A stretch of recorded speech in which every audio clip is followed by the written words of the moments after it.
نماز جنازہ میں مسبوق کا کیا حکم فقہا نے نقل کیا ہے؟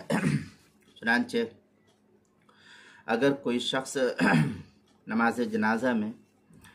ایسے وقت میں پہنچا کہ اس کے آنے سے پہلے کچھ تکبیریں ہو چکی تھی، 1 2 3 جو بھی تھی وہ تکبیریں ہو چکی تھی، تو اس شخص کو جو آنے والا ہے مسبوق ہے، تو اس شخص کو اور نمازوں کی طرح آتے ہی نماز جنازہ میں شریک نہیں ہونا چاہیے، بلکہ امام کی اگلی تکبیر کا انتظار کرے۔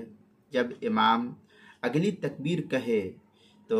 یہ شخص بھی اب ہاتھ اٹھا کر کے تکبیر کہہ کر کے نماز میں شریک ہو جائے، یہ اس کی تکبیر تحریمہ شمار کی جائے گی۔ پھر جب امام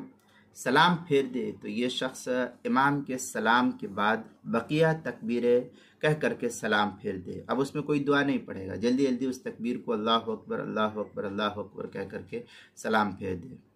اور اگر جنازہ فوراً اٹھائے جانے کا اندیشہ ہو تو ان تکبیروں کے درمیان اس کے لیے کچھ پڑھنا یہ ضروری بھی نہیں ہے، اور عام طور پر ایسے ہی ہوتا ہے کہ فوراً اٹھا لیا جاتا ہے۔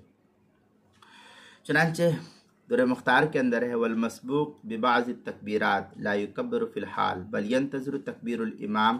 اس طریقے کی عبارت جو ہے در مختار میں ہے، آگے شامیہ میں ہے وَيَكُونُ هَذَا التَّكْبِيرُ تَكْبِيرُ الْاِفْتِتَاحِ فِي حَقِّ الرَّجُلِ فَيَصِيرُ مَسْبُوقًا، اس طریقے کی عبارت فتاوی شامی جو زکریا بگٹی پور دیوبند کا ہندی نسخہ ہے، اس کی تیسری جلد صفحہ 114 115، اور جو فتاوی شامی بیروت کا چھپا ہوا نسخہ اس کی تیسری جلد صفحہ 108 اور 109، البحر الرائق اس کی دوسری جلد صفحہ 150، یہ فتاوی خانیہ جو فتاوی ہندیہ کے حاشیے پر ہے اس کی پہلی جلد صفحہ 192، کتاب المسائل اس کی دوسری جلد صفحہ 86 اور صفحہ 87 پر اس کو نقل کیا گیا ہے۔